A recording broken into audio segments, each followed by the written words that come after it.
Em nome do Pai, do Filho e do Espírito Santo. Amém. Rei Celeste, Consolador, Espírito da Verdade, presente em toda parte, ocupando todo lugar, tesouro dos bens e dispensador da vida, vinde habitar em nós, purificai-nos de toda mancha e salvai nossas almas, vós que sois bom. Glória a Deus nas alturas, paz na terra e benevolência aos homens. Senhor, abriu os meus lábios e minha boca publicará o vosso louvor. Senhor Jesus Cristo, Filho de Deus, tem misericórdia. Boa noite a todos. Então, na semana passada,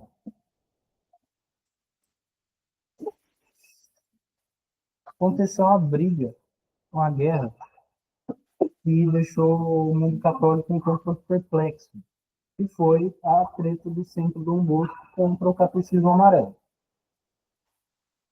E isso foi um estopim para que eu sentisse a necessidade de falar a respeito desses assuntos que até então eu ignorava porque não achava assuntos relevantes para serem tratados. Porque, afinal, nós somos católicos e a tradição da Igreja Católica é a nossa tradição também, seja do Oriente, seja do Ocidente. Ocorre que aquilo tomou proporções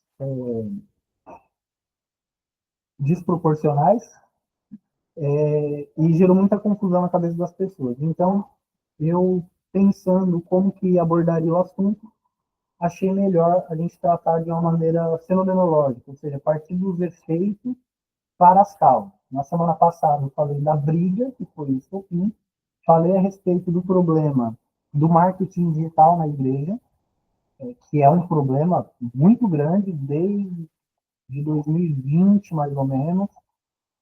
Talvez 2018, 2019 já tinha bastante sementes disso daí, mas passa a ser um problema concreto a partir de 2020, principalmente.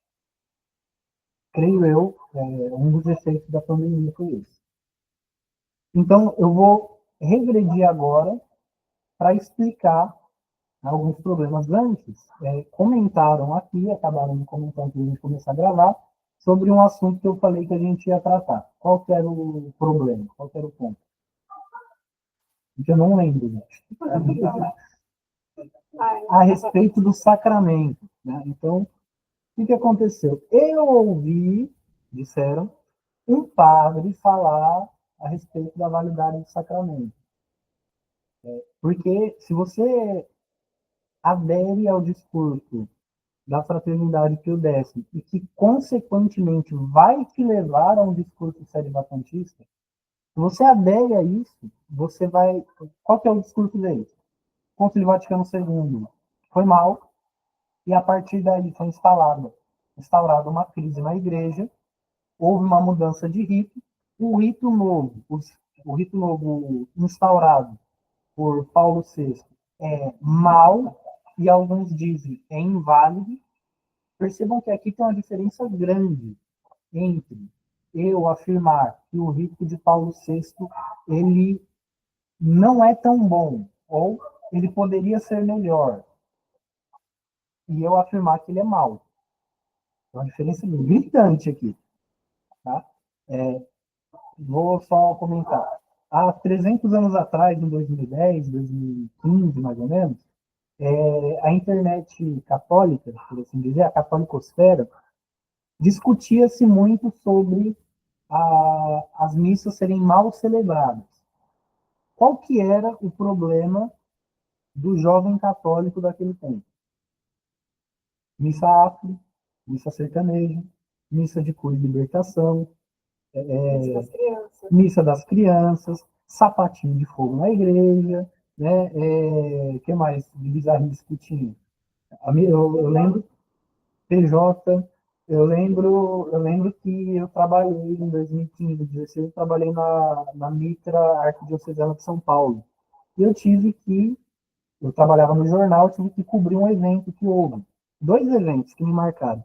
Um foi uma homenagem a um comunista que morreu na cadeia durante a ditadura militar, Vladimir Herzog, não esqueço o nome desse desgraçado, porque tinha um bispo católico, bispo ortodoxo, até aqui, tranquilo.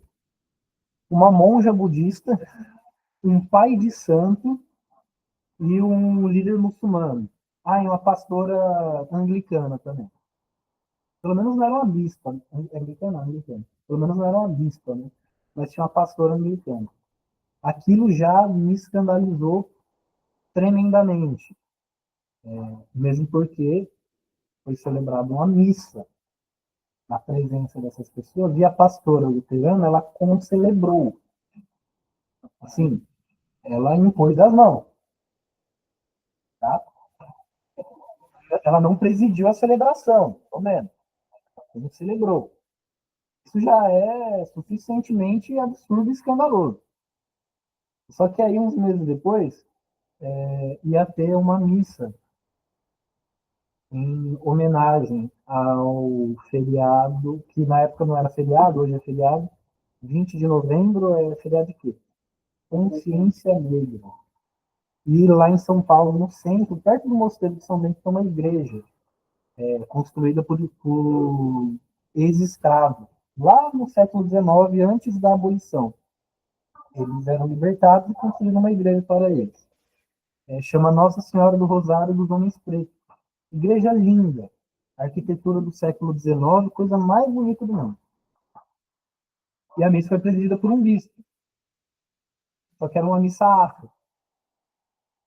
Então, o que tinha de mãe de santo e pai de santo lá, não está escrito. O canto, os órgãos litúrgicos que usaram para os instrumentos litúrgicos, foram tambores, macumbas, atabaques. O bispo tirou o solidel e colocou o chapéuzinho de pai de santo. Vocês sabem qual chapéuzinho que é, né? E, dentre as músicas que foram cantadas, invocaram Iemanjá, Oxóssi e alguns outros nas músicas. O ritmo do canto da comunhão foi um funk, tocado nos tambores. Muito bem tocado, diga de passagem. Então, qual que era a nossa briga há 300 anos atrás? Era missas bem rezadas, de acordo com aquilo que estipulou o missal. Qual que é a regra que o padre Paulo Ricardo mostrava, né, falava nas aulas? Você faz o que está no vermelho e lê o que está no preto. É só. Não precisa nem acreditar naquilo. Mas faz o que está no vermelho e lê o que está no preto. Então, claramente, até 2020, mais ou menos, na catolicosfera não se questionava a validade da missa. Porque a igreja, eu falei na semana passada sobre a validade do sacramento. O que é necessário para que um sacramento seja válido? Que haja o ministro válido, a matéria válida e a fórmula aprovada pela igreja. Então, até nessa missa afro que eu falei, se na hora da consagração o bispo, que era um bispo, eu não estou falando um padre da favela que estava fazendo a missa afro, não, era um bispo. Tá? Se o bispo, com a hóstia e o cálice com o vinho, se ele impusesse as mãos e falasse a fórmula da consagração, o sacramento da Eucaristia ali era válido. Mesmo que não tivesse intenção? A intenção mínima, ela é presumida. Então, se alguém está fazendo alguma coisa, nós validamente presumimos que ele quer fazer aquilo que a igreja faz. E por que a gente presume isso? Porque ele está lendo a fórmula. Mesmo que ele não acredite. A fé do ministro não é necessária. Percebe? O padre Geraldo falou isso uma vez pra gente, quando nós éramos de grupo. O pessoal era meio protestante, essas coisas assim, né?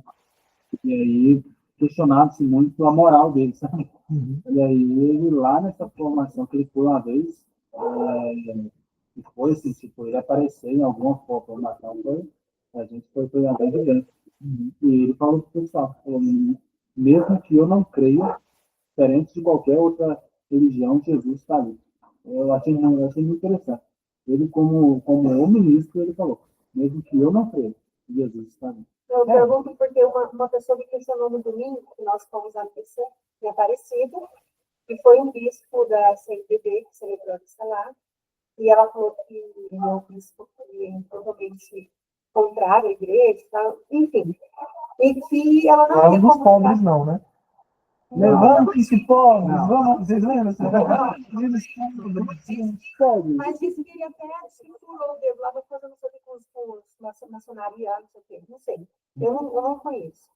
Aí ela e a família dela não comungaram porque ela acredita que não houve consagração. Não, E em reparação, ela ficou ali e não comungou. não, se há a matéria válida, o ministro válido e a fórmula válida, o sacramento é válido. E tinha muitos outros sacerdotes ali junto com ele. Sim, sim, mas Mesmo que, digamos assim, que a intenção dele não fosse de consagrar.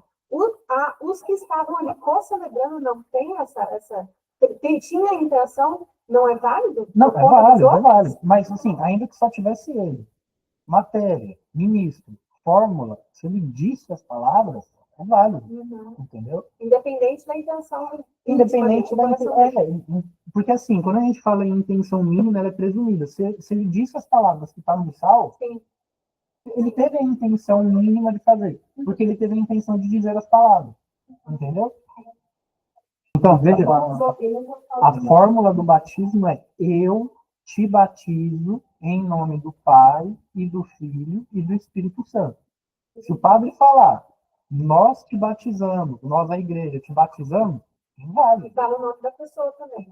Fulano de tal, eu te batizo em nome do Pai e do Filho e do Espírito Santo. Essa fórmula é tão universal que até nas igrejas orientais se usa. É a mesma fórmula. Então, ortodoxos usam. Tem até igreja protestante que usa a fórmula. Por isso que tem batismo protestante que é válido. E esse negócio do batismo, há 300 anos atrás, explodiu uma polêmica de um padre que ele descobriu que o batismo dele não foi válido logo antes da ordenação. Ele tinha sido ordenado diácono. Todos os sacramentos da vida dele até então foram inválidos, porque ele consultou um vídeo constando e o padre falou uma coisa diferente do que a fórmula. Então, assim, é um assunto grave. Falar de validade de sacramento é um assunto grave. Mas se a pessoa morre, não, se a pessoa morre, se a pessoa morre nesse sentido, ela tem um batismo de intenção. Ela queria ser católica. Então, assim, Deus usa de meio. Isso daí não é doutrina do Vaticano II. Isso é doutrina tradicional da igreja. Deus usa de meio que só ele conhece para a salvação das almas. Bom. O sacramento da confissão, por exemplo, uma vez eu fui me confessar, eu não seria expulsão. E o padre falou assim: ele pode ir embora.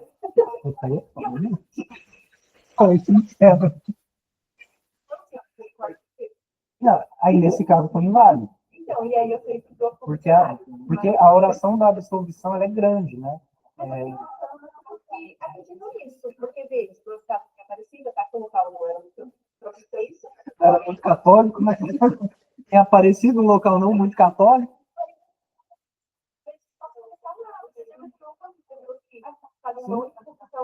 E isso o que a gente pode fazer? A gente pode rezar por essas pessoas e Deus ele vai usar do meio que for necessário para a salvação delas. O caminho que só ele conhece. E esse negócio da confissão é interessante, porque a oração da confissão que o padre faz é uma oração grande. Né? Deus, Pai de misericórdia, pela morte e ressurreição do seu Filho, reconciliou consigo o mundo, enviou o Espírito Santo para a remissão dos pecados, te concedeu pelo ministério da igreja o perdão e a paz. Tudo isso é desnecessário. Porque toda essa oração não é a parte necessária. A parte necessária é: eu te absolvo dos teus pecados em nome do Pai e do Espírito Santo. Essa é a parte necessária. Entende? Se tem isso, o padre pode ser o Júlio Lancelotti. A confissão é válida. Peguei pesado agora. Né? Pode ser um padre satanista. A confissão é válida. Oi? Tá. Onde tu lança os cortes aí? Não, eu falo isso porque o Renato 38 ele falou: eu não vou numa missa com o padre Júlio Lancelotti, porque é inválido. Não é inválido, é válido. Ele é um ministro ordenado. O sacramento que ele celebra é válido, porque desde que tem a fórmula, a matéria e o ministro. Então, O que esse pessoal tradicionalista, que poderíamos chamá-los de lefrevistas, porque seguem a teoria do Lefebvre. Há 300 anos atrás chamavam de radical. Vocês já ouviram essa expressão, né? O tradicionalista radical. A gente, naquela época, haviam grupos muito claros, muito definidos. Tinha a teologia da libertação, tinha a renovação carismática, tinha os católicos e tinha os radicais. Percebe? Hoje em dia está tudo um pouco mais confuso. O que eles dizem? Eles dizem que, já que mudou o rito passou a ser inválido, passou a ser um rito mau. Aquele padre que vocês citaram, como que é o nome dele? Que estava no Congresso? Padre Wander. O Padre Wander tem um vídeo dele falando que a missa de Paulo VI ela é má. Falando que a missa de Paulo VI, que o rito de Paulo VI, ele não é meio eficaz para a obtenção da graça. Gente, a gente está falando do Cristo encarnado, feito pão. Se ele não é fonte de graça, quem que é a fonte de graça? Vocês percebem que isso é muito perigoso. Porque ele está questionando não só o magistério da igreja, ele está questionando o sacramento da Eucaristia. E quantas pessoas participam dessa missa? E quantas outras participam da missa tridentina, por exemplo? Quantas pessoas não se converteram pela missa nova? Exato. Tá, Exato. vamos pegar um exemplo aqui. Quem aqui se converteu e foi para a missa nova como primeira missa? Levanta o braço. A missa nova é a missa normal das paróquias, normalmente. A única pessoa que vai em missa diferente que eu conheço é você.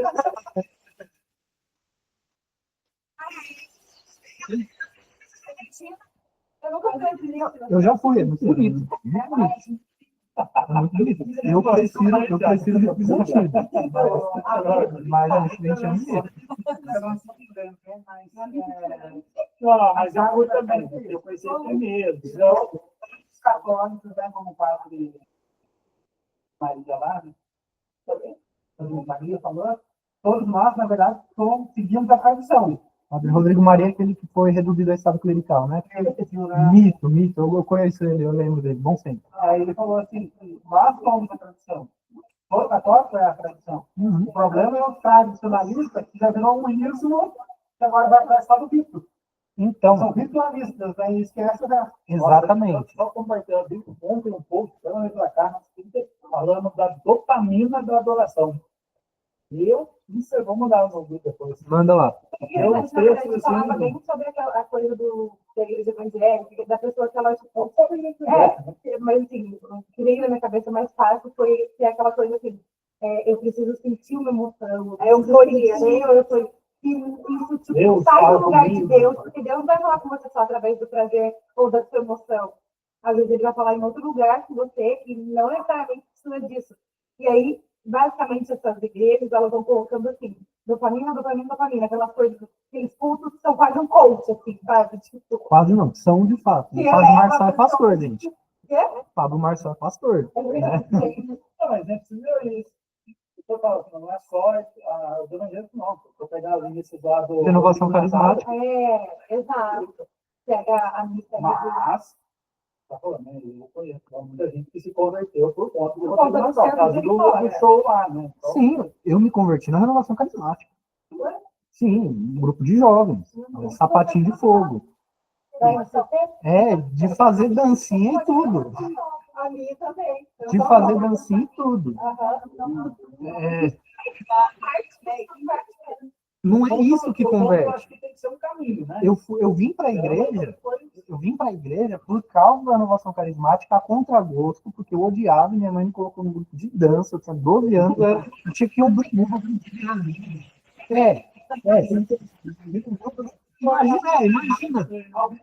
Imagina.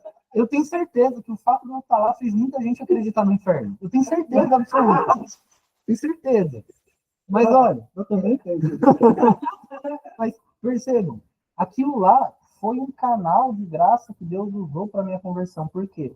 No grupo de jovens, eu não gostava de estar lá. Toda vez que a gente não ia, eu ficava muito feliz. Eu detestava Só que eu fiz 13 anos e anunciaram que ia ter catequese de crisma pro pessoal do grupo. E na catequese de crisma, o meu catequista me apresentou o catecismo de João Paulo II. E aí ele falou uma palavra maravilhosa. A palavra é excomunhão. Eu nunca tinha ouvido aquela palavra. Eu vim de igreja PL, tá? De paróquia PL. Então, nunca tinha ouvido palavras como excomunhão, santidade, penitência.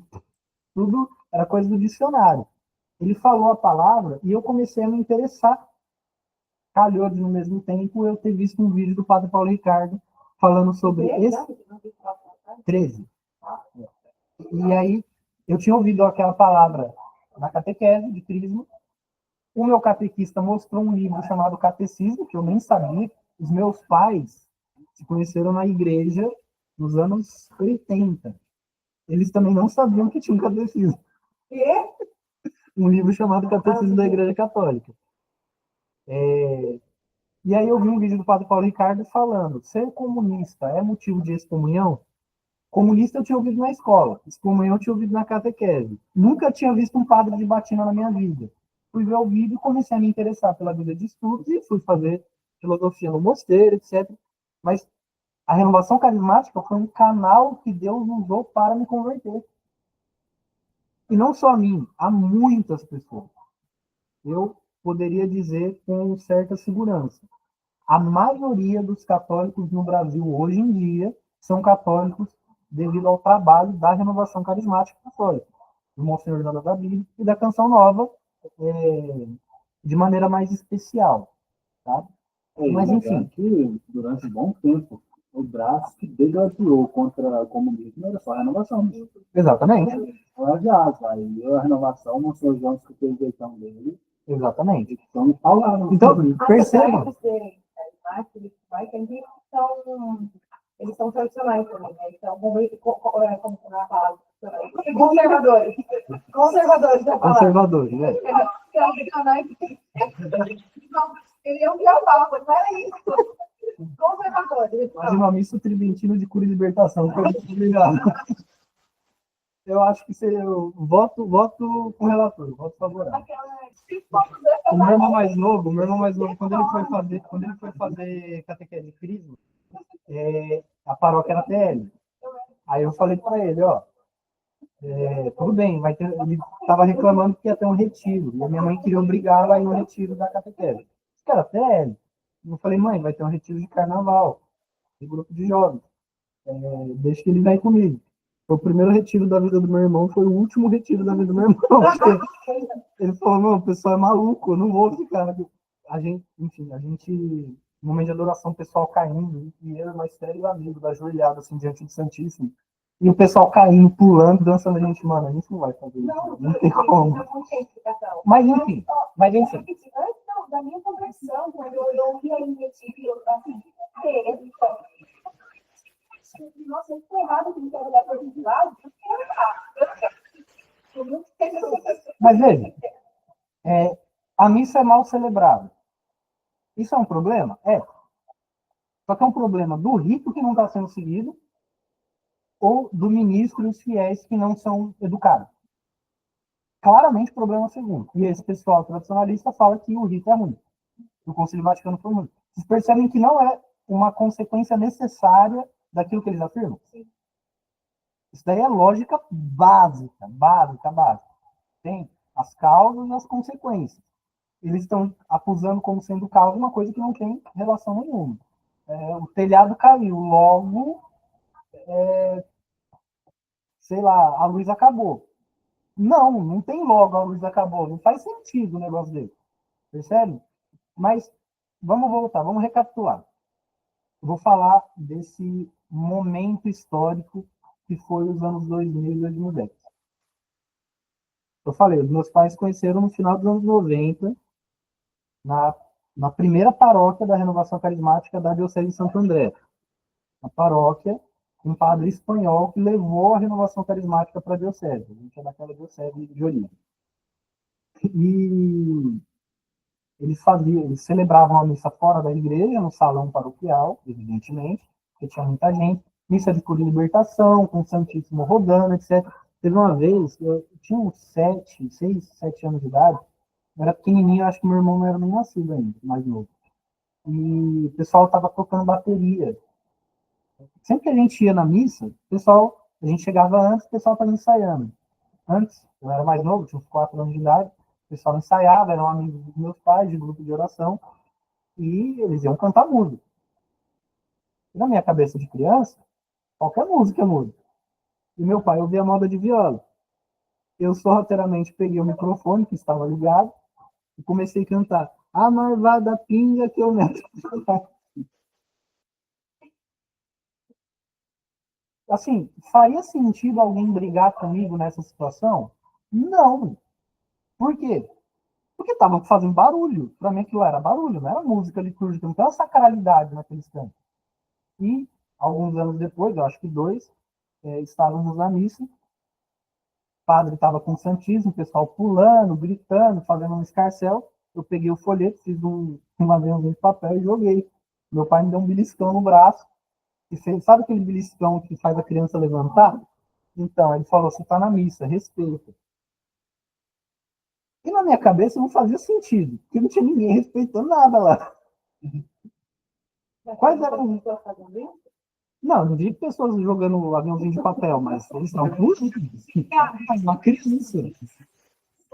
Para a criança, não era um desejo. É festa, festa. Qualquer criança que vai, frequenta, é educada. Eita, fugiu meu cigarro. Em missa bagunçada, ela não vai respeitar a missa. Não vai, ponto. Ela não vai conseguir. Não é porque a criança é má, que o ambiente não permite. Como que eu vou brigar com a criança se está todo mundo fazendo fuzuê? Ela vai querer fazer fuzuê também. Nos anos 2000, final dos anos 90, início dos anos 2000, a renovação carismática ela começa a ganhar corpo. Ela começa a crescer e crescer muito. Eu lembro, no ano de 2004, o meu pai ele fez uma revolução em casa.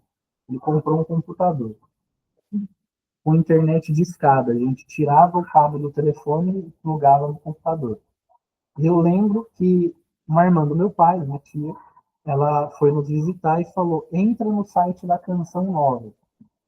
Porque para ela, extra Canção Nova anula salos. Se não está na Canção Nova, para ela é ruim. Bom, e a igreja, a gente poderia distingui-la e dividi-la em 2 grupos principais. Final dos anos 90, primeira metade dos anos 2000. Haviam a Teologia da Libertação, que nem era chamada por esse nome, eram chamados de cegos, as comunidades eclesiais de base, e havia a Renovação Carismática. Quem era católico estava na Renovação Carismática. Mas ninguém fazia ideia de nada. Qual que era a pegada da RCC? Era falar contra as falsas religiões, que hoje em dia a própria RCC proibiu de falar contra as falsas religiões. Acho que foi no ano de 2021 ou 2022. Processos, né? Por causa de processo e tudo mais. E eu lembro, na velha guarda, o pessoal da velha guarda, eu renuncio a quimbanda, a umbanda, candomblé, renuncio a todo mal, todo demônio, toda obra de Satanás, etc. Renuncio ao homossexualismo, tinha isso nas orações de cura.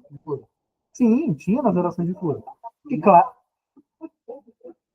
o Ryan dos Santos disse que o homossexualismo é coisa do demônio. Eu não vou dizer uma coisa dessa, que está sendo gravado. Mas ele disse, tá no Twitter. Então, vejam, eles prezavam por uma certa pureza da fé. Apesar de tocar música alta, música sentimental, na época a vibe era música sentimentalista. Eliana Ribeiro, Anjo de Resgate, Rosa de Saron. Rosa de Saron acho que não é muito da época dos mais velhos. Da sua época era? Tinha Rosa de Saron já? Anjo de Resgate mais. Dunga. Esse daí não é da minha época. Você acusou sua idade agora. Só que também o pessoal ouvia muito Padre Zezinho, que é Teologia da Libertação. Eu também cresci ouvindo Padre Zezinho. Ouço até hoje. Eu gosto de Tinha disco em casa do Padre Zezinho. É um bolachão, né? Que coisa maravilhosa. Então, e a teologia da libertação não falava de nada espiritual. Nada. Não tinha espiritualidade na teologia da libertação. Assim, falar de política, falar de encanar o esgoto a céu aberto, falar de votar conscientemente, com consciência. Não falava de macumba, pelo menos. Mas não falava de nada espiritual. Né? Os padres da teologia da libertação pediam dinheiro. Mas falar de macumba e tal, não. Falava só de política. Isso era o que a plebe católica tinha acesso. Nós, a plebe católica. Havia já 3 grupos tradicionais aqui na Igreja do Brasil. 4 grupos. Um era o mais insípido, o mais fraco, que era a Fraternidade São Silvestre. Havia, que tinha lá seus expoentes na Diocese de Campos. Mais para frente a gente fala qual foi a treta da Diocese de Campos. Mas não tinham padres muito tradicionais. Assim, em uma diocese aqui, na outra, mas a plebe não tinha acesso a ele.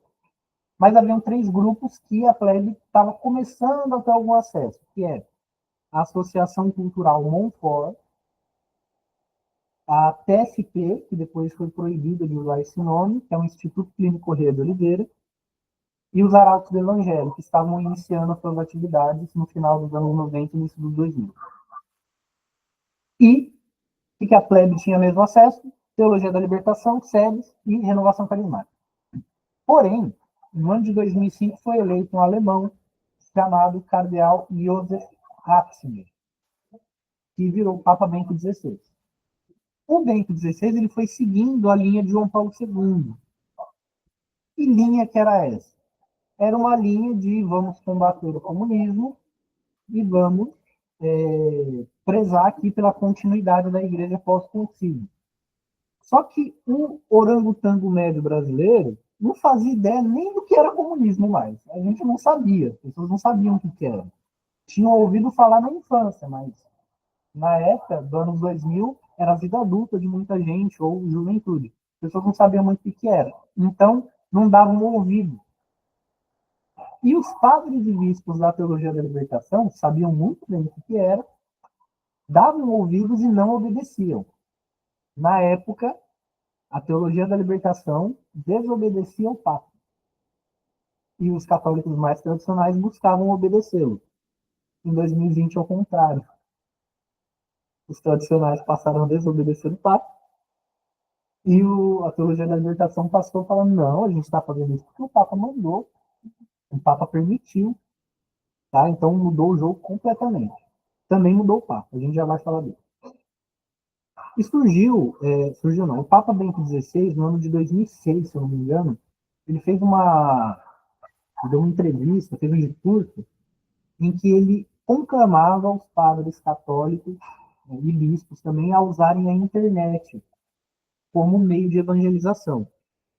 Ao contrário do Brasil, o mundo civilizado já tinha acesso à internet desde os anos 90. No Brasil, país macaco, nós tínhamos o quê? Acesso à internet desde o final dos anos 90. E a plebe começou a ter acesso à internet nos anos 2000. Foi o meu caso. Internet de escada ainda, não tinha banda larga.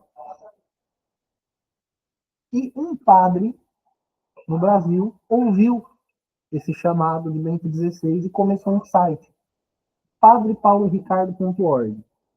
Ele tinha um amigo, bispo, que era Dom Henrique Soares da Costa, que começou também um blog. E começaram a surgir alguns blogs católicos. O principal é o do Padre Paulo Ricardo, mas surgiram, já estavam em andamento alguns blogs. Oi?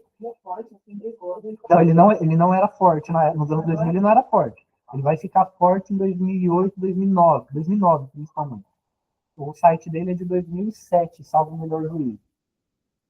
Mas era tudo no formato de blog. Tinha o blog da Montfort, o blog do Fiel Católico. O Orlando Fedeli, da Montfort, em 2005, ele tinha tretado com o Olavo de Carvalho através de mensagem de blog e e-mail. Tá? Um negócio bem arcaico, que nem os incas e os maias. através de e-mail. E o Orlando Fedeli, ele tinha suas rútulas com o Olavo de Carvalho, o Olavo de Carvalho com o Orlando Fedeli, eles tretavam, e essa treta deles, essa briga deles, esse debate entre os dois, ele vai ser usado até 2014, mais ou menos, 2015, como modelo para os católicos. Tá? Então, tão arcaica era a situação na época. Mas começaram a surgir alguns sites, como o site O Fiel Católico, o portal Fiel Católico, o site do Padre Paulo Ricardo, o blog da Monfort, um site maravilhoso que existe até hoje, chamado bibliacatólica.com.br, que tem várias versões da Bíblia, várias traduções, tem a Septuaginta transliterada, tem a Vulgata Latina, a Vulgata Clementina, tem traduções maravilhosas lá. É um ótimo meio de estudo. E alguns outros sites, como Veritatis Splendor, tinha um outro que era o... Como que é o nome do site?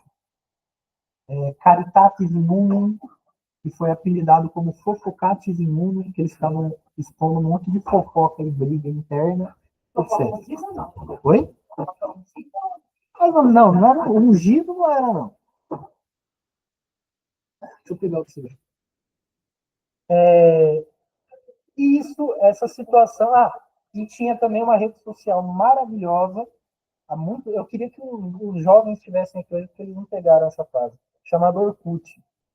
Aí tinham as comunidades católicas no Orkut. Comunidades tradicionais católicas no Orkut. Só que era uma... Não, ela não é da época do Orkut. Voltando.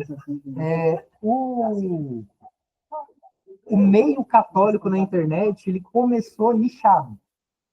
Então, começou com... Você tinha que conhecer o blog ou o site para ter acesso a ele.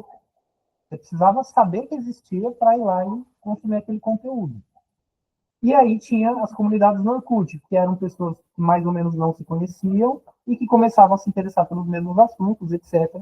E acompanhavam debates no Orkut também, sobre moral católica, sobre documentos da igreja, sobre história da igreja, filosofia, teologia, etc. Mas ainda era um grupo muito pequeno. E aí depois, no final dos anos 2000, início dos anos 2010, o Facebook ele começa a ganhar força no Brasil, com um formato diferente, tinha os grupos, etc., só que era um formato que permitia, facilitava que pessoas que não se conheciam tivessem acesso às mesmas coisas. É um formato que foi o formato que me permitiu conhecer o Padre Paulo Ricardo, porque o primeiro vídeo dele eu vi no Facebook, porque colocaram um link. Na época não dava para colocar vídeo no Facebook. Colocavam um link e uma imagem vinha junto, estática. Você clicava no link. Pra vocês terem ideia, eu tive que acessar pelo computador, porque o smartphone não era tão comum na época para mexer na internet. E o Facebook ele permitiu que surgisse uma nova maneira de se fazer apostolado, que eram as fanpages. Dessa época, início dos anos 2010, remonta a saudosa escolástica da depressão. Aí, ó, Tiago é da geração próxima a mim. O meu irmão é amigo do fundador. Qual dos fundadores? Rodrigo. O Rodrigo? Ex-protestante. Eu não lembro do nome. Ele é o cara que cabeçou esse negócio, falou, a gente vai fazer isso. Eu tive acesso à escolástica da depressão por um amigo meu que eu conheci por causa de um negócio de política. Nacionalista. Eu que criei. Da EDD. Esse fundador pediu para eu criar um debate para ele, eu criei e existe. Tem debate ainda? Não tem mais nada. Não tem mais nada? Agora só família, o pessoal começou a ter filho. Isso é importante. Isso é importante. A juventude não participou desses debates nos anos 2000. Quem acompanha, porque quem mexia na internet mesmo eram adultos. Só que adultos nos anos 2000. Nos anos 2010 já são pais de família velhos. Já são pais de família de idade. Certo? Só que nos anos 2010, a juventude, por causa das redes sociais, a juventude começa a entrar na vibe, começa a entrar na discussão, que é a minha época, posso falar com mais tranquilidade. Só que, como já faz mais de 10 anos, eu não sou mais tão jovem. Né? Então, eram jovens, em sua maioria solteiros, ou que estavam namorando ou noivos, mas não era coisa de pai de família. Não era tanto. Tinha um ou outro, mas não era coisa de pai de família. Era coisa de jovem. Então, a gente tinha tempo livre, a gente ficava estudando coisas da igreja e tretando pra caramba. Era um tempo de discórdia e brigas. A gente brigava muito. Só que eram debates que levavam, em alguma medida, as, pe as pessoas a terem uma vida espiritual. Porque até então, o que tinha no Brasil? Teologia da libertação, linha geral, e renovação carismática. Nos anos 2010, as pessoas começaram a ver que a renovação carismática estava meio esquisita. Porque estavam fazendo uns negócios que foram em casa. Como que falam aqui, não orna. Né? Não estava ornando muito o negócio. E começaram a conhecer a tradição da igreja. Começaram a debater sobre o catecismo, a ler documentos da igreja, como, por exemplo, a Humanae Vitae, de Paulo VI, que é criticada pelos tradicionalistas, pelos lestrevistas. Eles criticam o primeiro documento da igreja que fala da dignidade da pessoa humana na vida intrauterina. Isso beira, para não se dizer que beira o satanismo, beira a inconsistência espiritual. Pois bem, essas pessoas passaram a discutir, passaram a se envolver em várias polêmicas, a estudar os documentos da igreja. A gente passou a ter um acesso maior. O Padre Paulo Ricardo explodiu nessa época, com seus cursos, etc., nos anos 2010. Em 2011, eu tinha visto um vídeo dele no YouTube e ele comentou, na época não era live, gravava o vídeo ao vivo no site, pegava o vídeo e subia no YouTube depois. Eu vi no YouTube, no site dele, que ele falando o seguinte, meu site é para as pessoas estudarem e conhecerem a fé católica. Se você é seminarista, não tem dinheiro, manda um e-mail aqui para o site e a gente te dá uma bolsa de estudo. E você que tem condições, contribua para que a gente possa continuar dando bolsa de estudo. Eu não era seminarista, eu tinha 13 anos. Mas eu falei, não custa nada tentar. Mandei um e-mail falando, padre, eu tenho 13 anos, eu queria estudar as coisas da igreja, mas eu não tenho dinheiro. Era R$ 30 a assinatura na época. Eu não tenho dinheiro. Vocês... Por mês. Mas era um dinheiro que eu não tinha. Na época, R$ 30 era bastante dinheiro. E aí, a equipe me respondeu um e-mail falando, seus links senha são esses. Até hoje eu tenho acesso ao site. Só que, assim, eu não uso. Então, eu acabo não usando esse login senha. Faz uns 10 anos. Sim, sim.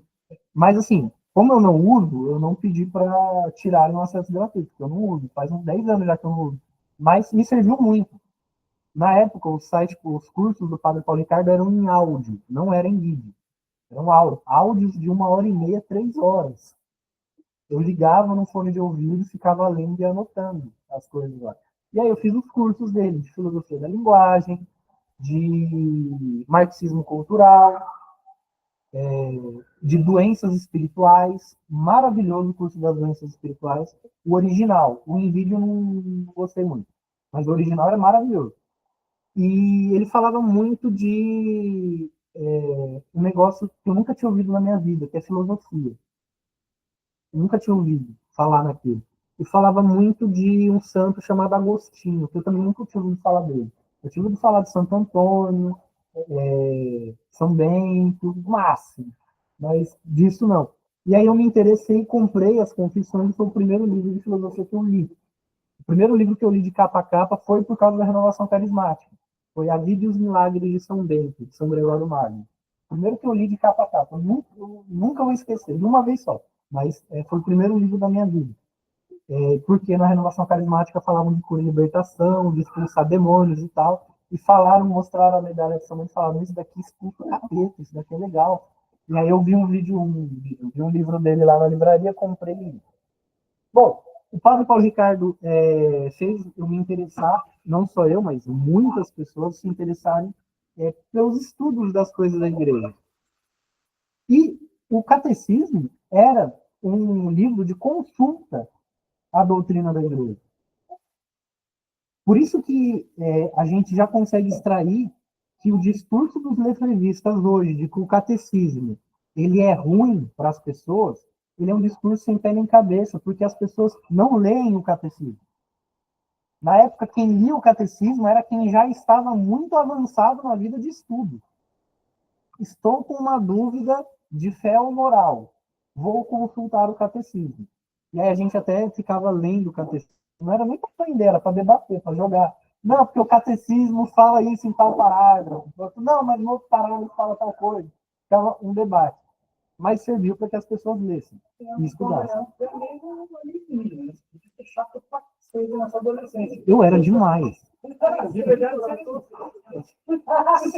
você pega uma teologia da educação, que o objetivo é emborrecer, e uma renovação carismática, que o objetivo é fazer o jovem que na época não era assim. Na época, o objetivo da renovação carismática é fazer as pessoas rezarem.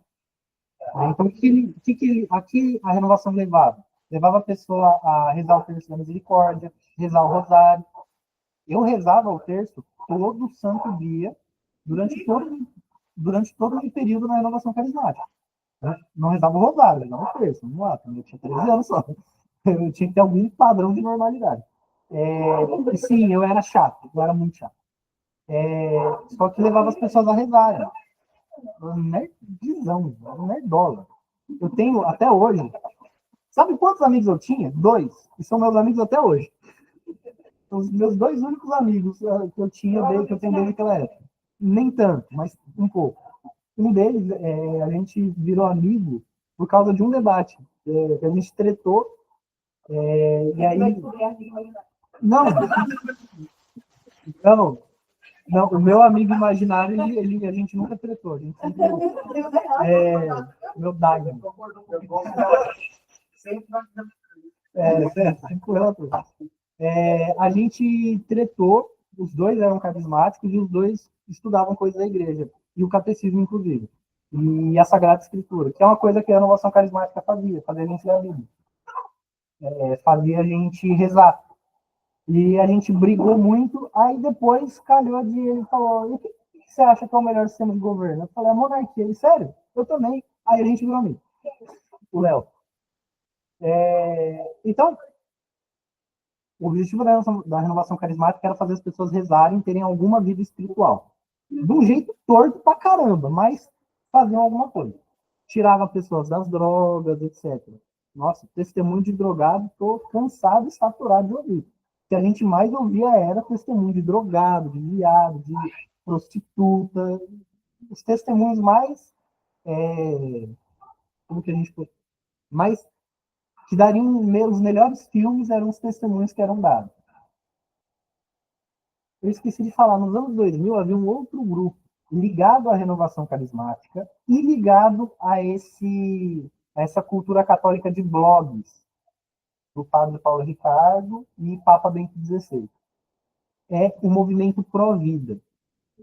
O movimento pró-vida ele tem uma importância absurda e gigantesca para a igreja no Brasil. O movimento pró-vida é muito bem organizado, embora não haja a associação ao movimento pró-vida. É um movimento que age em várias associações de grupo. Ele é o movimento mais importante, diria eu, para a volta dos católicos para a tradição da igreja. O movimento mais importante. Eles não tinham nome, mas voltando, o movimento pró-vida ele é extremamente importante. Eu não sei se eu deveria falar isso, mas quem que é o cabeça do movimento pró-vida? O que eles faziam, na verdade? Lutavam pela vida, contra o aborto, contra parada gay, essas coisas todas, e pela vida humana, na sua integralidade, desde a concepção. Eles traziam as pessoas para a igreja de maneira não tão gradual assim, nem tão lenta. O que acontecia muito? A mulher ia abortar e eles, de alguma maneira, interceptavam isso, conduziam-na a uma compreensão de que o aborto não é bom e levavam ela para a igreja. E aí ela passava a ser católica. Ou o namorado dela, alguns médicos, inclusive, e começavam a dar formação para essas pessoas. E o movimento feminista odeia o movimento pró-vida. Em idos dos anos 2000, eles tretavam, assim, até 2000. Sim, exatamente. Até os anos 2010, as feministas tinham o hábito de fazer protesto em frente a catedrais e pichar as igrejas. E algumas pessoas do movimento pró-vida fazer a segurança da igreja. Tá? E quem que é o responsável?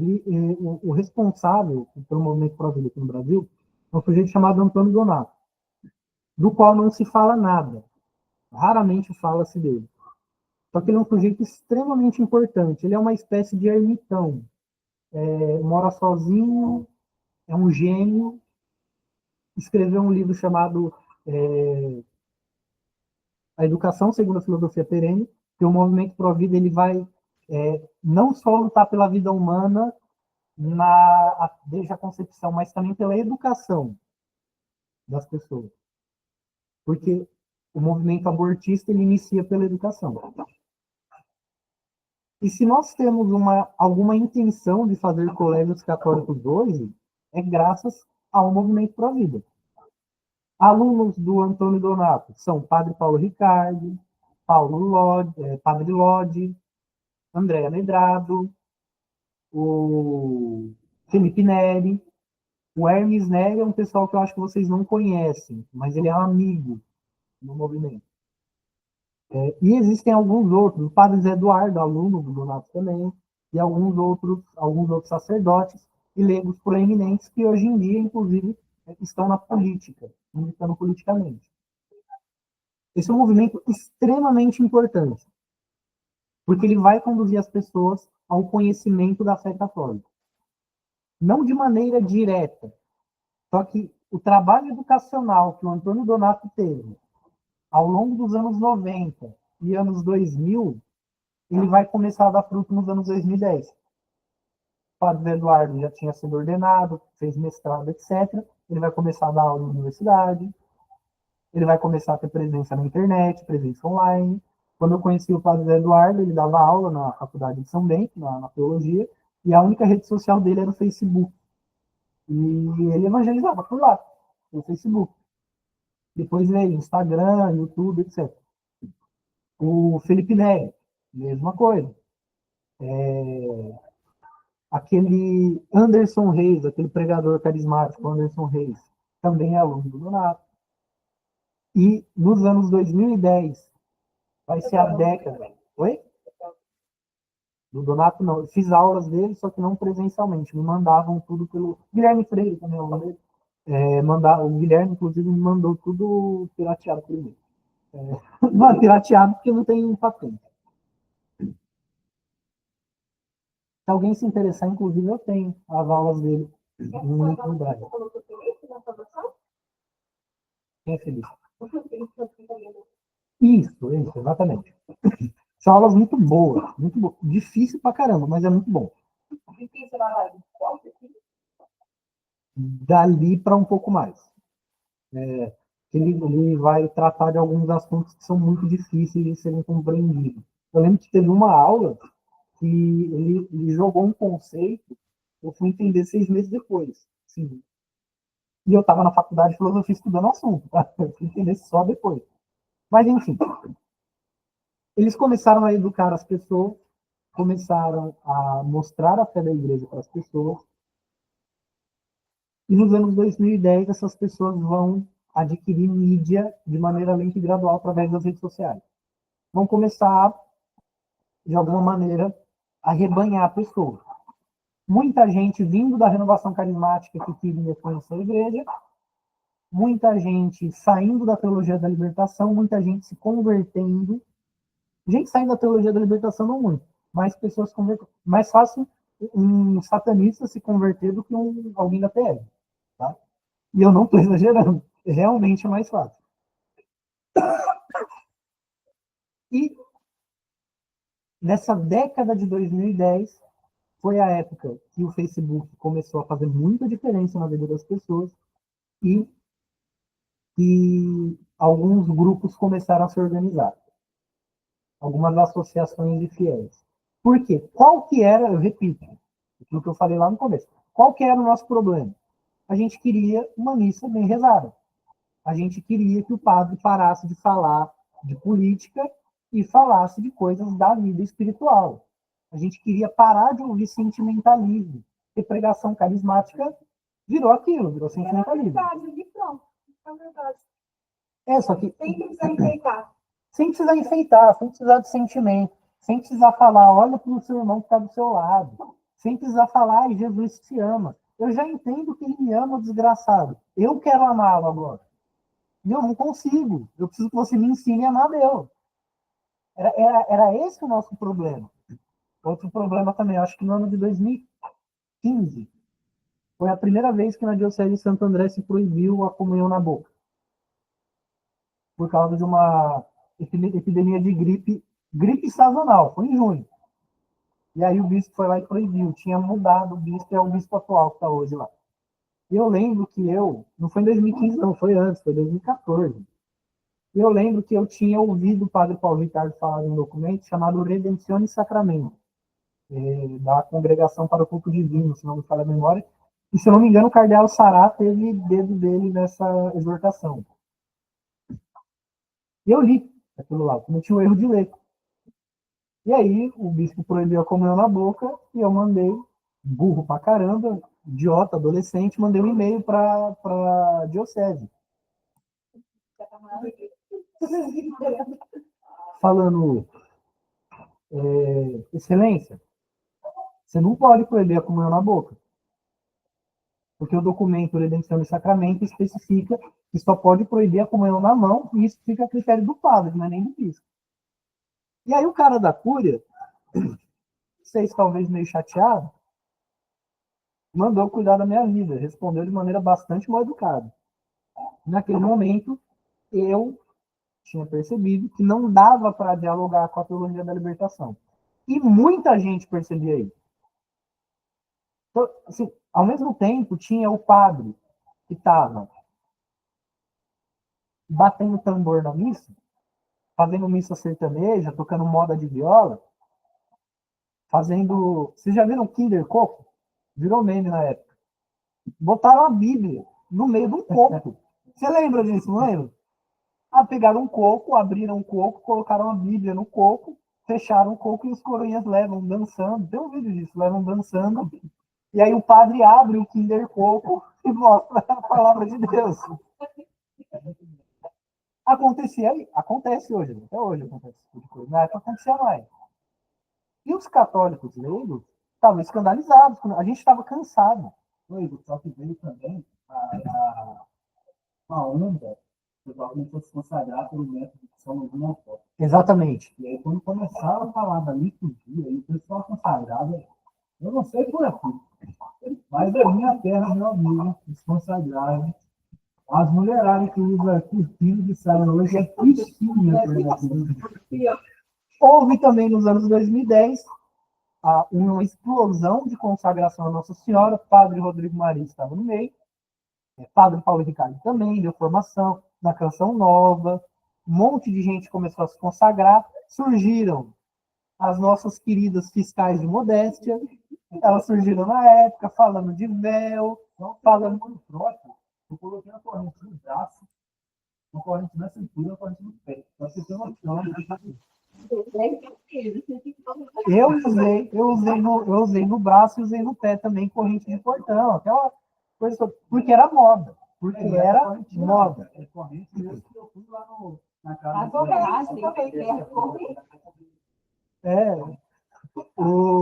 eu me consagrei no ano de 2014. 2014, foi quando eu me consagrei. A minha mãe não queria que eu me consagrasse. Ela não gostava da ideia de falar que eu era escravo de Maria. Em 2014, uma amiga minha, da época, carismática, ela foi virar carmelita. Não é qualquer carmelita. Ela foi virar uma carmelita carismática. Carmelitas Mensageiras do Espírito Santo. Ela virou. O Frei Gilson virou moda agora, mas eu conheço ele lá da época Jurássica. E ela foi virar carmelita e tal. E na despedida que fizemos churrasco de despedida para ela e tal. E na despedida, eu e um grande amigo meu encontramos uma mulher que nós conhecemos na relação carismática. E ela tinha sumido e a essa altura estava casada. Nos apresentou o marido dela, a gente conversou.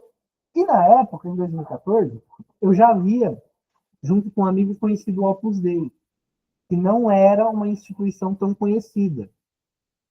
Nós estávamos não num culto, num grupo de oração carismático, o pessoal estava pulando e nós estávamos sentados no fundo conversando. E aí, trocando ideia, a gente falou, e o Opus Dei, você já ouviu falar? Eu falei, mano, eu já ouvi falar. Aí ele, vamos? Eu falei, vamos. Aí eu entrei no Google, pesquisei onde que encontrava o Opus Dei, mandei um e-mail, eles me responderam. Falaram, onde que você mora? Eu falei, moro em São Bernardo. Ó, o centro mais próximo é o centro da Pedreira. A Pedreira, nota de rodapé, é uma das maiores favelas da Zona Sul de São Paulo. Eu não sabia.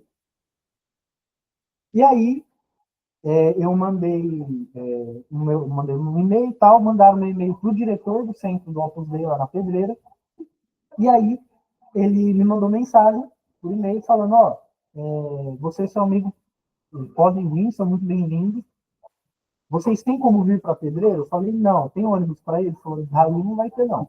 Façam o seguinte, me encontrem no terminal rodoviário de Diadema. Nota de rodapé. Diadema é a cidade mais perigosa do ABC Paulista. Fecha a nota de rodapé. Então a gente estava saindo de uma cidade extremamente perigosa, dois adolescentes, indo para uma favela que a gente não conhecia, mas a gente era carismático, a gente era maluco. Graças ao bom Deus, realmente foi o diretor da obra. Eu não falei nada disso para meus pais, até hoje.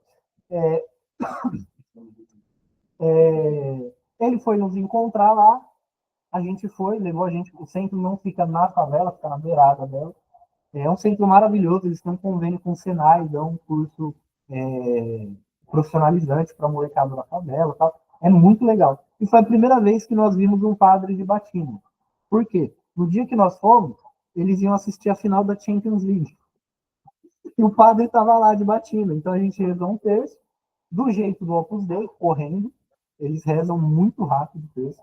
Eles não rezam, eles narram, que nem narrador de futebol de rádio. Mas enfim, é o jeito deles, a espiritualidade deles. Vimos o padre de batina, ficamos encantados com aquilo. Paramos um menino que estuda no colégio, perguntamos para ele, você sabe o que é excomunhão? Aí ele explicou para a gente e a gente ficou encantado, porque nós estávamos no meio que tinha jovens adultos, que não faziam a mínima ideia do que era excomunhão. E ficamos encantados. Nossa, aqui a molecada conhece a doutrina da igreja. Fecha parênteses de como conhecemos o Opus Dei. Muita gente conheceu o Opus Dei dessa maneira, nessa época, nesse período histórico. Conversando com aquela moça que eu tinha me referido, aquela senhora que já era casada, e com o marido dela, nós comentamos que tínhamos ouvido falar que dava para celebrar a missa em latim, dava para rezar a missa em latim. A gente não fazia ideia do que era a missa tridentina, só sabia que era em latim. Ela e o marido dela comentaram, nós somos de uma paróquia onde se celebra a missa assim. Daqui a pouco tem missa, vocês querem ir? Aí é um casal que leva a gente para uma outra favela, que a gente também não conhecia, mas, não, mentira, lá não é favela não, só é numa zona muito perigosa em São Paulo. Paróquia São Felipe Neri, em São Paulo. Infelizmente, a missa tridentina foi proibida lá. Eles estavam em plena comunhão com a diocese, em plena comunhão com Roma, e a missa tridentina foi proibida lá. Porém, missa muito bem celebrada, foi o nosso primeiro contato com a tradição romana, de fato, não só com a tradição pela hermenêutica da continuidade, mas pela tradição, por uma missa que foi celebrada por mais de 5 séculos. Primeira vez que tivemos contato com aquilo. Pois bem, o meio católico estava fervendo nesse momento porque estávamos combatendo bispos e padres da teologia da libertação. e carismáticos também, combatimos os carismáticos. Porque o pessoal foi deixando a renovação carismática e começou a cuspir no prato que comeu. Padre Rodrigo Maria, ela se doada lá no Caçambu. Sim, E ele também foi muito importante nessa questão, porque ele, eu acho que foi um dos primeiros padres a começar a falar de política. Eu lembro que ele falou, você vota no PT, você é experimentado no início. o padre Rodrigo Maria, o padre Letieri, que hoje não é mais padre também. O saldo está negativo. O saldo está negativo. Falamos de 2 ex-padres aqui. O padre Paulo Ricardo também. Não, é que na verdade os dois sofreram a pena canônica e foram destituídos do estado clerical. O padre Rodrigo Maria, no final do processo, ele pediu para sair. O padre Letieri não, ele foi destituído de fato do estado clerical. Foi reduzido à condição de lei. Os dois por processos muito semelhantes. Mas eu não vou falar deles aqui, porque eles foram muito importantes na nossa vida. Havia o padre Zé Augusto, da Canção Nova também, movimentos, grupos como a Toca de Assis, a Fraternidade do Caminho, a Aliança de Misericórdia. Tem um outro, que eu esqueci, eu convivi durante anos com os caras e esqueci o nome dele. Pessoas que trabalhavam com drogados, com pobres. Missão Belém, esses que eu tinha esquecido o nome dele. Foi através deles que eu conheci o rito bizantino, inclusive. Trabalhava assim, eu fui numa ocasião para Santos, e o pessoal do Toca de Assis estava dando banho em mendigo, limpando ferida, sabe? Ferida com bicho. E eles cuidando com amor e com um zelo pela Eucaristia absurdo. E na internet, o pessoal fervia contra a teologia da libertação, contra a renovação carismática maluca, porque a segunda metade da década de 10 surge, começaram a surgir novas comunidades muito novas, como, por exemplo, a comunidade do Bem Lentamente, a Colo de Deus. Eu não posso fazer juízo de valor com relação a isso. E outras comunidades muito novas, que pregam até hoje um sentimentalismo muito barato. São as igrejas da parede preta versão católica. Sabe? É um negócio muito bizarro. Falando que Jesus é o gato da balada. Falando que Jesus te pega pelo pescoço. Exatamente. Exatamente. Umas coisas bem escandalosas. E a teologia da libertação, principalmente a PJ, engrenaram a marcha da macumba e foram. Macumba. Jogaram na bandeira, né? Jogaram na bandeira e foram. Macumba, ideologia de gênero, passaram a defender fortemente. Nessa época eu lembro, em 2015, eu estava na faculdade, o convento dos franciscanos, do Largo de São Francisco, em São Paulo, fizeram um presépio com 2 travestis ao lado do menino Jesus.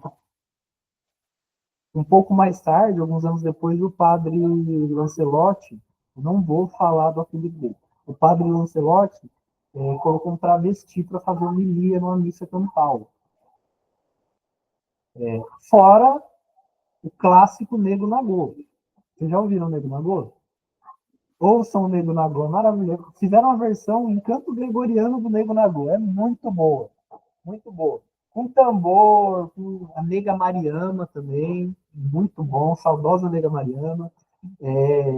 Começaram. Na prática, não. De nome são, mas na prática, não. Existem até hoje. Missa sertaneja, né? Porque nos anos 2000, o que a gente tinha? Tinha padre Marcelo Rossi, que na época era só Marcelo Rossi, né? Que aspergia água benta com balde de plástico. Que entrou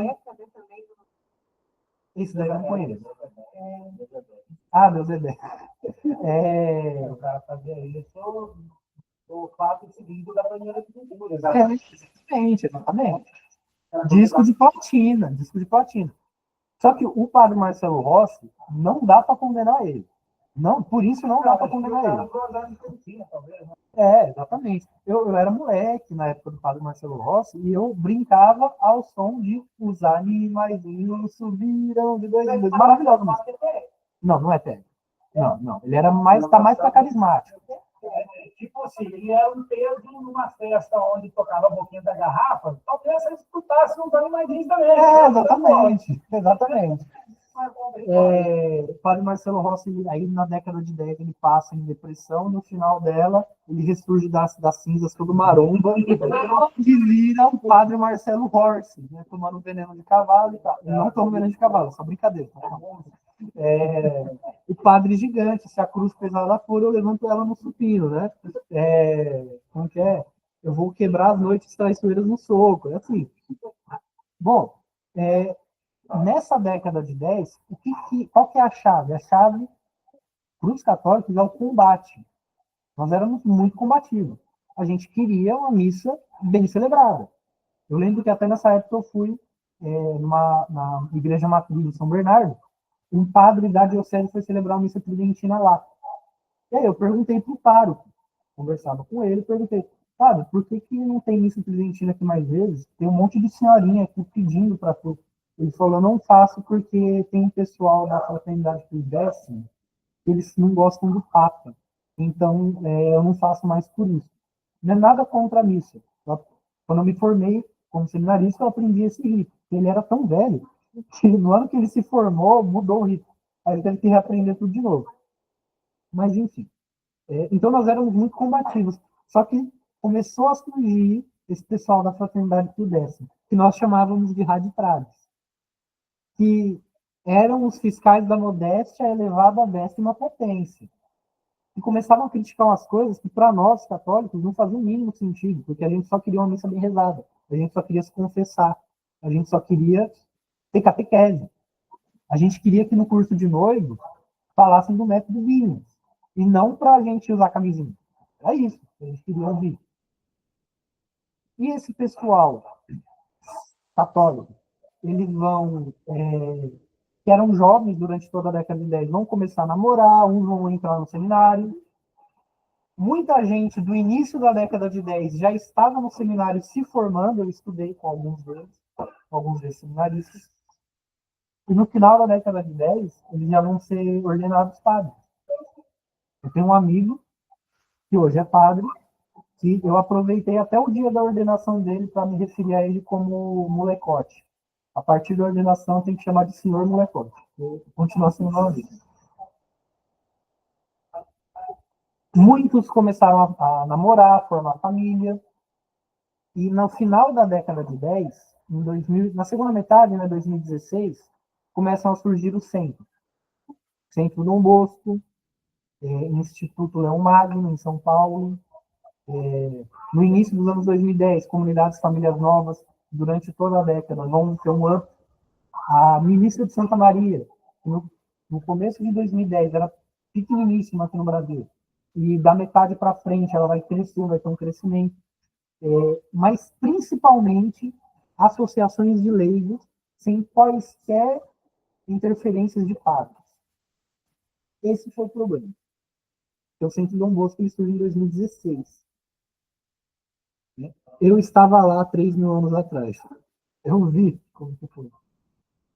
E no começo era maravilhoso. O Bernardo Kister, ele vai começar a explodir em 2017, 2018, né? Um negócio mais ou menos assim. Em 2016, eu já tinha contato com o pessoal do Fiel Católico e nós denunciamos uma palestra que teria no Colégio São José, que é um colégio dos jesuítas lá na Avenida Paulista, em São Paulo, um dos colégios mais caros da cidade. E lá teria uma palestra aquele o doutor Aires lá da Globo, como é o nome dele? Varela, não? Drauzio Varela. O Drauzio Varela. Ele ia dar uma palestra sobre ideologia de gênero no Colégio São José, e nós denunciamos. Até então, eu trabalhava na Cúria Diocesana, eu tinha amizade com o bispo lá. Eu não sei qual que é a situação dele, mas ele era responsável pela educação. Como eu trabalhava debaixo da sala dele, eu falei para ele, ó, Dom Fulano, vai ter esse negócio lá. Qual que é a situação? Ele, não, a gente está vendo e tal. Passei o telefone dele para um amigo meu que estava com o fiel católico. Eles ligaram, cobrando uma resposta do bispo, porque não podia um negócio desse. Um absurdo. Não teve a palestra naquele ano, mas o bispo nunca mais falou com a gente, porque ele não se pronunciou e a gente ficou cobrando. Ele deveria ter se pronunciado. Função dele, bispo. Bispo, episcopos é vigilante. Ele deveria ter feito isso, não. Então nós éramos muito combativos. O Centro Dom Bosco ele vai surgir, por isso que ele surge e já explode. O Centro Dom Bosco ele surgiu e já disparou em tudo que é canto, porque são leigos se organizando e fazendo alguma coisa. A gente vai apoiar. E começaram a surgir vários centros católicos em vários lugares pelo Brasil, buscando a tradição. E assim, já que vocês não querem, vocês, Teologia da Libertação, não, e progressistas, porque aí a Teologia da Libertação parou de ser vermelha e começou a ser colorida. No meio da década de 10, eles começam a divulgar campanhas da LGTB, 4K. E a gente ficou na seguinte situação. Vocês não querem nem celebrar a missa de Paulo VI bem. Vocês não querem nem dar formação católica para nós. Então agora a gente não quer só isso. Agora a gente quer missa tridentina, seus amigos. E se vocês não celebrarem, a gente vai e não celebra. Porque aí nós conhecemos aquela parte da igreja que eu falei que era insípida até então, que era muito pequena, como Fraternidade do Décimo, Montfort, Arautos do Evangelho, Instituto de Correia de Oliveira, o IBP. Qual que é o nome do aquele? O IBP é o Instituto Bom Pastor, só que é um instituto da igreja. Como que é o nome daquele Sociedade São João Maria Vianney, né? De Campos. Pessoal da São João Maria Vianney, que tem algumas capelas fora de Campos, e tem uma lá em São Paulo. Eu tenho um amigo que, quando ele se converteu, ele queria se converter, ele mandou mensagem, a gente não era amigo, ele mandou mensagem para mim, que a gente estava num grupo de filosofia no Facebook. Ele falou, Igor, eu vi que você é católico, e eu quero virar católico, eu sou protestante. Como que eu faço? Na época, eu estava vendo tanta podridão dentro da igreja, que eu falei, não faz isso não, velho. Não, não acredito. Brincadeira. Católico. Mas quase. Eu perguntei para ele, por que você quer virar católico? Porque, isso eu falei mesmo, só tem arrombado nessa igreja. Ninguém aqui presta. Por que você quer virar católico? É porque a gente tem cultura e construções muito bonitas e vocês protestantes não têm nada? Ele falou, não, é porque eu estou estudando e eu não consigo encontrar mais outro caminho que não seja Jesus. Eu falei, então tá bom. Me encontra tal hora, amanhã, lá no centro de São Paulo, no Mosteiro de São Bento, que eu vou te levar numa igreja. Vai ser sua primeira missa. Aí eu matei aula, acho que era aula de, sei lá, introdução ao pensamento filosófico, matei aula para isso. E nós fomos até a capela de Santa Luzia e do Menino Jesus de Praga, se não me engano, uma capelinha bem pequenininha que tem perto da Catedral da Sé. E aí eu levei ele numa missa de meio-dia, em latim, missa tridentina, e ele não entendia nada, e eu também não muito, porque eu tinha ido 2 vezes na missa tridentina só, não entendia muita coisa. E eu falei, é isso daqui que você quer mesmo? Ele falou, é. Aí a gente foi conversar com o padre, ele fez catequese, foi batizado, fez a primeira comunhão, fez crisma, tudo lá. E isso mostra que muita gente estava se convertendo para ir para a igreja, Não era para ir para a igreja institucional que briga porque o padre não está seguindo as rubricas do missal. Percebe? Essa situação tem a ver com uma certa maturidade pessoal. Porque as pessoas vai na minha cabeça, né? Vai através de uma renovação carismática, pela forinha e tal, e aí Então vai vivendo aquilo, de alguma forma bom, que dá anos, mas só que aí você ganha um certo nível de maturidade. E não tem mais substância. E aí não tem mais substância, você começa a entender, cara, eu preciso me aprofundar nisso para conseguir viver. Essa é a ideia. Na época, nós chamávamos o pessoal. Na época, nós chamávamos o pessoal carismático de católicos jujubas. Sabe por que jujuba? Porque jujuba é gostosinha, mas não tem substância. Entendeu? Por isso mesmo. Não, pra caramba. Surgiu, nessa década de 10, o catequista. Eles tinham grandes, longos artigos falando do jujubismo. E aí eles viraram passaponistas. Que a gente vai falar mais pra frente. Você tem uma expressão dessa de famílias que pudessem gerar algum nível de educação para pessoas alcançar a maturidade em algum momento. Aí você fica mesmo com 40 anos nas costas na renovação carismática. Em grupo de jovens. Eu conheço gente com mais de 40 anos que ia em grupo de jovens. Mas, enfim. A gente... Oi? Não muito. Não muito. Prometo que eu vou parar rapidinho. Não vou encerrar a história, prometo. Só para eu concluir a década de 10. A gente era muito combativo. Então, quando surgem esses grupos, posteriormente vão virar fraternidade, vão ir para a fraternidade Pio X e serem cismáticos na prática, por que eles tiveram tanto apoio? Porque a igreja não dava instrução. O clero não dava instrução. O clero abandonou o povo. Deixou... Oi? Depende do jesuíta, viu? Saudade dos jesuítas antes do Marquês de Pombal, porque depois... Não, é verdade. Quando eles vão ressurgir pré-Segunda Guerra Mundial, eles já ressurgem tudo cagado. Não, eles tinham sido extintos e tal. Mas, depois eu falo. Enfim, o fato é que a igreja, no clero, o magistério da igreja, ele não estava se fazendo presente. O clero não educava o povo. O clero abriu mão de educar o povo para fazer politicagem e ficar de frescura. Percebe? Como eu vi muito isso, protestantes, pessoal, se convertidos do protestantismo, só que eles não vinham para a renovação, eles não vinham para a fé, eles queriam a tradição, e o pessoal começou a assinar Sim, e o pessoal, percebam, eu falei aqui de um caso. O cara queria se converter, ele não foi para uma igreja católica falar com o padre. Ele veio falar comigo, um leigo. Eu conheci muita gente que se converteu vindo falar comigo. E assim, gente velha. Gente com mais de 60 anos. Falando, amigo, eu vi que você é da igreja, como que eu faço para ser católico? Eu queria seguir certinho e tal. Eu sou um leigo. Eu tenho um amigo da faculdade, da faculdade, que ele foi se casar. E ele veio pedir conselho matrimonial para mim. Eu era virgem. Ele veio perguntar para mim o que pode e o que não pode no casamento, porque no curso de noivo, o padre apareceu com Rolex, roupa colada, falando para não ter muito filho. Percebe? E era um padre. Eu conheço um casal que foi se casar e o diácono falou para não ter muito filho, para ter controle de natalidade. Esse casal velho? A gente casou em fevereiro do ano passado, né? E o diácono falou.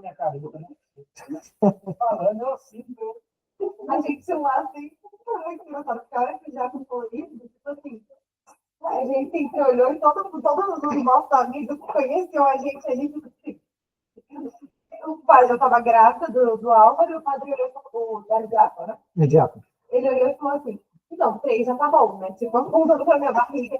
Porque assim, a minha mãe, ele tinha acabado de falar de um trecho do Salmo que falava assim sobre A mulher são a videira fértil. Exato. E aí ele falou assim, mas assim, leu o trecho, falou do trecho, beleza? Em seguida ele colocou, mas assim, a minha mãe teve 8 filhos e não funciona. Assim, então 3 tá ótimo e...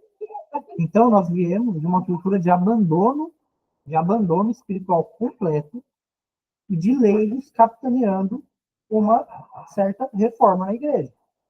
Leigos capitaneando. Alguns entraram no seminário no começo da década de 10, no final estavam se formando, só que quando eles estavam se formando, os influencers começaram a surgir a partir de 17. Tá? E já no surgimento deles, eles captaram a ideia de que treta dá engajamento da venda. A primeira grande treta que teve nessa década foi o Ítalo Marcilli contra o Sendon Bosco.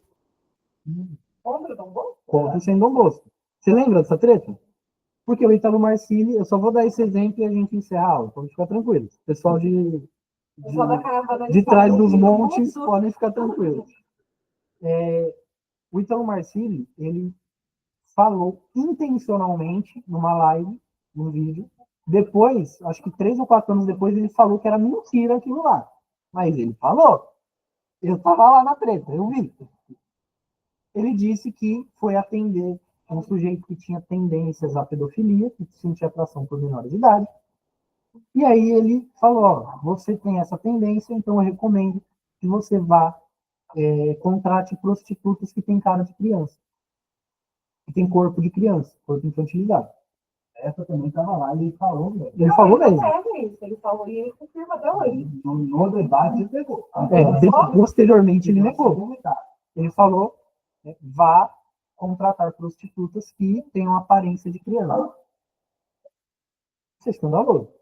Isso é um problema. Primeiro, em se tratando de prostituição, que é uma profissão não regulamentada, não dá para saber se aquela pessoa com cara de menina é uma menina ou não. Então, aí já é um problema. Segundo problema, um católico não pode recomendar que uma pessoa pratique o pecado. Isso é um mal. Não posso recomendar que alguém pratique o pecado. Isso é escândalo. O pessoal de São Bosco foi respondendo, falando que isso não podia, etc, etc, etc. Foi corrigido. Primeiro, privadamente, depois, publicamente. Como manda o Evangelho. Até então, eles seguiam o Evangelho. E ele pegou e citou um livro de Santo Agostinho. Falou, não, Santo Agostinho admitia prostíbulo. E o pior, admitia. Tem um livro de Santo Agostinho chamado De Ordem, sobre a ordem. Não é que ele admitia, vamos lá explicar. O Santo Agostinho ele está falando sobre a ordem no mundo e que Deus é a mente ordenante do mundo. E ainda que haja alguma desordem, essa desordem serve a uma ordem maior. E o exemplo que é dado na obra são dois exemplos. O carrasco e a prostituta. O carrasco é aquele que executa a pena de morte. Claramente, ou que executa a pena de tortura, etc. Claramente isso é desordenado. O sujeito arrancar a pele do cara como punição, cortar dedo a dedo, fazer o cara comer, matar a pessoa, esquartejar vivo, isso é uma desordem. E a prostituta também é uma desordem. Se empenhar dessa maneira desordenada ao prazer sexual, servir ao prazer sexual, servir ao pecado, isso também é uma desordem. Só que tanto o carrasco quanto a prostituta têm uma função social. O carrasco serve para aplicar a justiça do Estado para o bem da sociedade e a prostituta para arrefecer os instintos daqueles homens que não conseguem se controlar e que são maus. E aí põe-se a pergunta, o que é melhor, o cara deitar-se com uma prostituta, eu uso uma outra expressão, deitar-se com uma prostituta ou desonrar uma menina de família? Fingir que vai casar, faz o que tem que fazer lá e dispensa a menina grávida. O que é pior? Não. Pior, não. Pior é desonrar a mocinha grávida, pô. Desonrar a mocinha de família. Não vou dizer, Menos pior. Exatamente. É menos pior. É um mal menor. É um mal menor. Só que, ainda que seja um mal menor, não pode ser aconselhado, porque continua sendo um mal, percebe? Problema. A treta não teve a conclusão. No final da treta, venda de curso. Ali começou a cultura do hype. Ali começou essa cultura de briga, de treta. E percebam, eu falei de Ítalo Marcílio e Santo Dom Bosco. Cadê o clero? Por que não consultaram um bom padre? Que nessa época já haviam bons padres. No final da década de 10, já haviam bons padres. Padre Paulo Ricardo, aquele padre do Nordeste que é muito... Padre Leonardo Wagner, que tem umas falas dele com relação à modéstia muito complicadas, mas é um bom padre. Os padres do Instituto Bom Pastor, os padres da Sociedade São João Maria Vianney, já haviam bons padres. E eles não estavam participando. Por que não foram se aconselhar com ele? Porque estávamos ainda com aquele espírito relativamente rebelde. Mas percebam que esse espírito rebelde ele não veio do nada. Ele tem uma razão de ser. Nós estávamos abandonados. E para ajudar, em 2013 muda o Papa. E vai o Francisco. E o Papa Francisco, com todo respeito à sua memória, não é que ele foi um Papa mais ou menos. Ele foi um péssimo Papa. Ele atrapalhou muito. Houve um aumento nas conversões. A Igreja Católica cresceu na década de 10 durante o pontificado de Francisco. Mas foi apesar do Papa. Por quê? Primeiro documento relevante que ele lança, Amoris Laetitia. Foi a primeira vez que as pessoas tiveram que fazer um malabarismo retórico para poder explicar aquilo que não precisaria ser explicado. Os 4 cardeais lançaram as dúvidas, que ele nunca respondeu. Ele respondeu, sem responder. Sim ou não? Talvez. É a terceira opção que a gente estava falando que as mulheres não lembram. Sabe, não é? Quinta. Então, sim ou não? Vamos ver. Não tem vamos ver. Ou sim ou não, cara? Exatamente. Assim, com essa crise de autoridade que a gente tinha, que nós vivemos até hoje, acredito que o mundo precisava de um pastor que tivesse uma resposta de autoridade. Não o pastor que falasse assim, então, isso aí confundiu demais. A graça de Deus, ela usa de tudo, né? Sim, ela usa até das pedras. Apesar disso, aconteceram as conversões genuínas. Sim. Por que o pessoal não procurou um sacerdote? Porque a minha autoridade não procurou sacerdote por quê? Mas fácil escutar o meu influenciador. Exatamente. Então, assim, já aconteceu várias vezes de eu me confessar, o padre falar, não é pecado, não. O padre, eu sei que é pecado. Eu sei que é pecado. Eu falei que eu era peão. Só que eles falam, proletariado. Você é pecado, você é pecado. O padre, eu lancei uma barra de ferro incandescente contra o meu chefe. Tô tranquilo.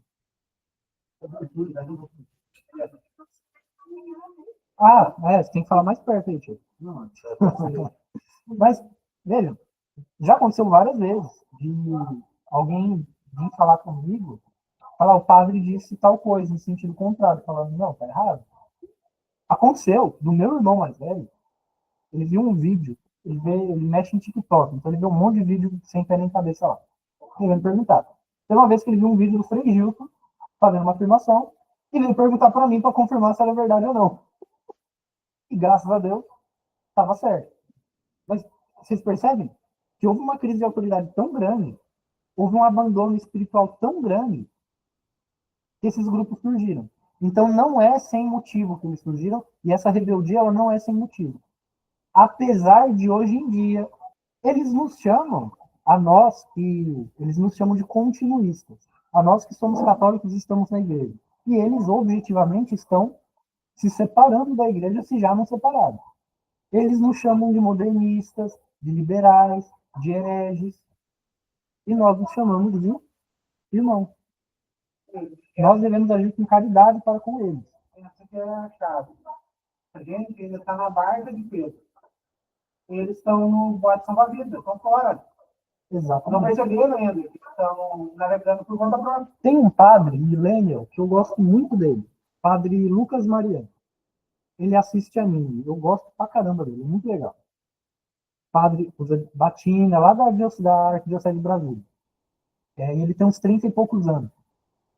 E teve um vídeo, um dos vídeos mais recentes dele, que ele falou sobre um ponto que questionaram do catecismo, aqueles erros do catecismo e tal, e tem aquele ponto lá, nós os muçulmanos adoramos o mesmo Deus verdadeiro, Deus único, mesmo Deus único. E aí o pessoal falou, não, porque isso é heresia, que não sei o que, não sei o que. O padre citou um documento do Papa São Gregório VII e comentaram, se Gregório VII afirmou isso, então ele está errado. Claramente, é claramente é magistério da igreja.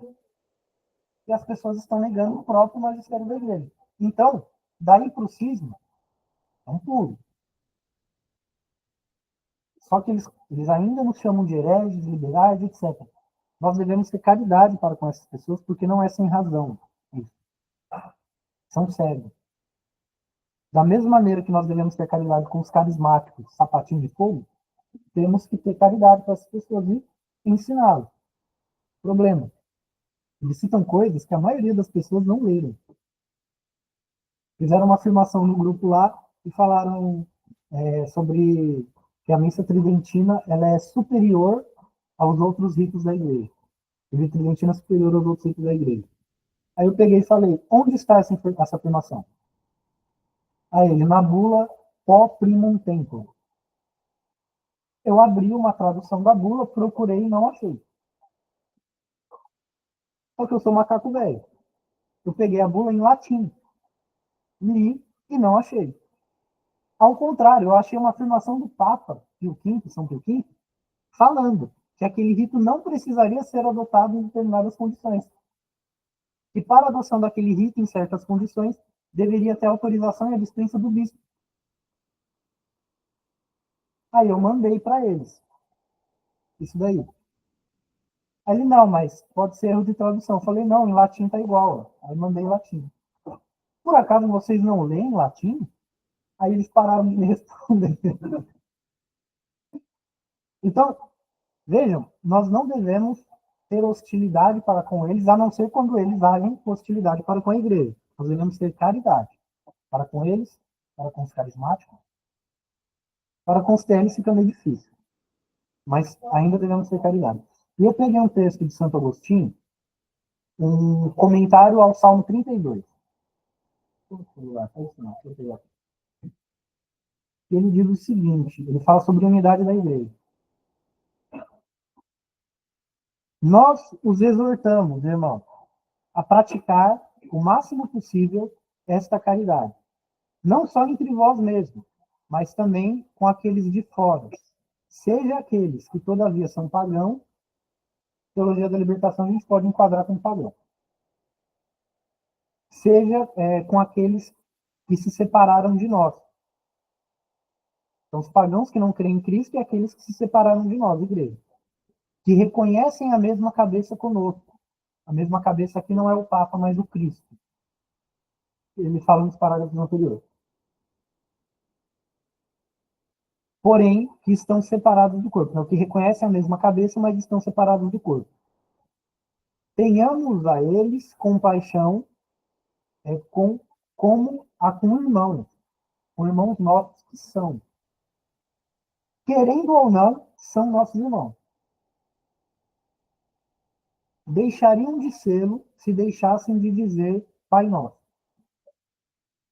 De alguns deles, disse um profeta, aos que dizem que não são irmãos vossos, dizeis, sim, sois nossos irmãos.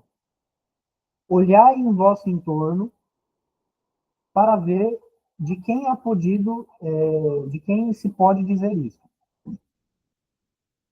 Talvez dos pagãos? Não, porque a eles não chamamos irmãos, segundo as escrituras e o costume eclesiástico de falar.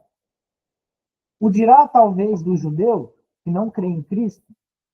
Leiam o apóstolo e vereis como quando se diz simplesmente irmãos, sem assinalar, sem distinguir ninguém, refere-se unicamente aos cristãos, por exemplo.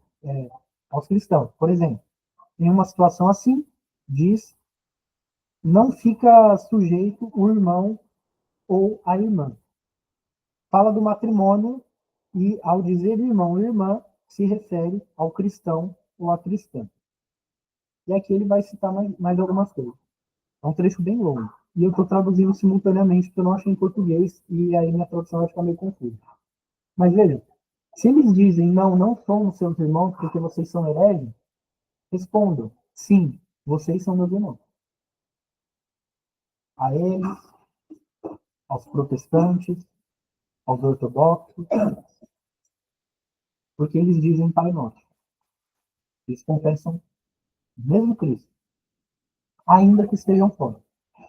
E é com essa caridade, não mais com o combate, mas com a caridade, que nós vamos conseguir resgatá-los. Eu estava até comentando com o pessoal de uma página anti-lefrevista, lefrevista, podemos chamar esses radicais de lefrevistas, que nesse grupo está meio difícil de conversar com o povo.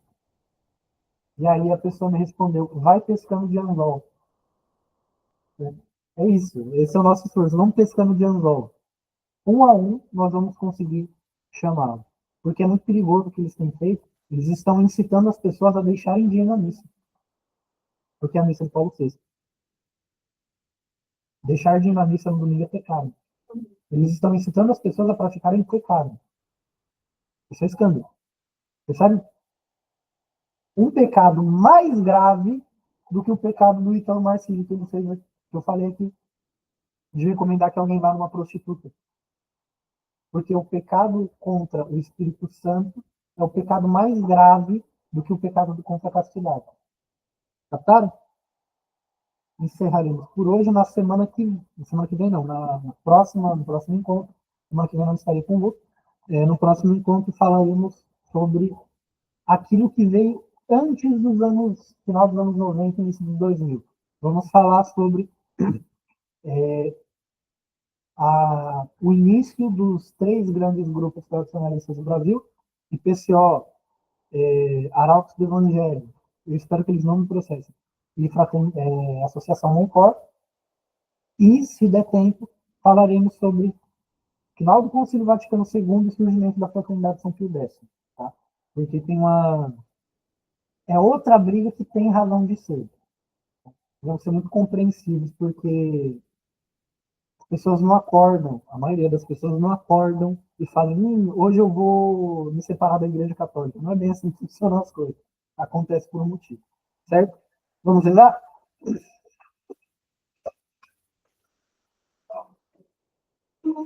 Em nome do Pai, do Filho e do Espírito Santo. Amém. Ave Maria, cheia de graça, o Senhor é convosco. Bendita sois vós entre as mulheres, bendito é o fruto do vosso ventre, Jesus. Rogai por nós, pecadores. Rogai por nós, Santa Mãe de Deus, para que Rainha dos Apóstolos, rogai por nós. Âncora da fé, rogai por nós. Amém.